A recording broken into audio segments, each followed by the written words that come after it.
Now, violence against women is a global challenge. It exists in every culture, every society, every country, yet not every incident gets the same attention. Stories from the developing world dominate front pages, but crimes against women in the West tend to be buried in small columns. Tonight, I want to share a report with you. It reveals the extent of abuse that women face in the United Kingdom.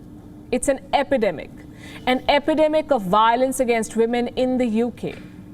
And this is according to a new report compiled by a body associated with the British Crown. It has released some shocking statistics on the growing crimes against women in Britain. The figures are based on a crime survey for England and Wales. In the 12 months to March 2020, there were an estimated 1.6 million cases of domestic abuse. 1.6 million. During the same period, an estimated 153,000 cases of rape and sexual offence were reported, and in 84% of all the cases, the victim was a woman. These figures are corroborated by some recent incidents, like the case of Sarah Everard, a 33-year-old marketing executive abducted by a police officer in South London. He drove Everard to the outskirts of the city, strangled her, raped her, burnt her body, and disposed of her remains in a pond. This happened in March 2021. In April 2021, Julia James, a police community support officer, was found bludgeoned to death at a forest near Dover. She had taken her dog for a walk. She was killed by a 21-year-old man. His intentions are still a matter of investigation. June 2021, Biba Henry and Nicole Smallman, two sisters, were stabbed to death by a 19-year-old man. It was Biba Henry's birthday the day she was killed. What were the perpetrator's intentions? Investigators say he had written notes to the devil. He has signed these notes in his own blood, promising to kill 6 women every 6 months. It's a gut-wrenching story, and it's not a unique one, unfortunately. These murders are happening at an alarming rate. In September this year, Sabina Nessa, a 28-year-old teacher, was found dead at a park in Catford. Police described it as a predatory murder with no clear intention behind the crime. The nature of all of these crimes is bizarre. The victims had no links to the perpetrators. There was no provocation. There was no history. These were just murders for the sake of murder. The very thought of this is chilling.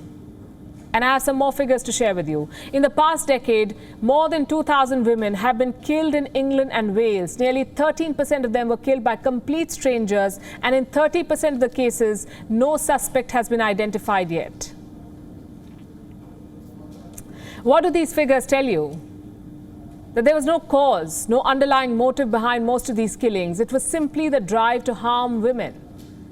In fact, the report we mentioned categorically raises this issue. It says that inflicting harm on women is a deep-rooted and pervasive trend in the British society, and that police cannot solve the problem alone. It will take schools, councils, local authorities, social care bodies, and all areas of the criminal justice system to tackle this menace. It will indeed. Because for all its claims of being a civilized society, the United Kingdom is guilty of failing to protect its women. At least 80 women have been murdered by men since March this year, 80. How does Britain plan to ensure that such crimes end? On Thursday, the Metropolitan Police issued a bizarre directive. It advised women to, quote-unquote, shout out to a passerby, run into a house, or wave down a bus. This is their solution. In case women feel they're under threat, this is what they should be doing. Run into a house. Even if they're suspicious of a male cop's intentions, this is what they should be doing. Wave at a bus. This may just be the most ridiculous advice ever given.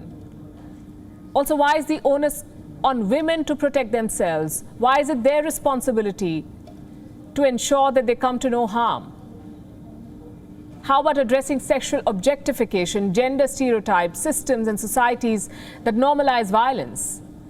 Is flagging down a bus Britain's solution to end violence against women? And if that is the case, it seriously has some introspection to do. WION is now available in your country. Download the app now and get all the news on the move.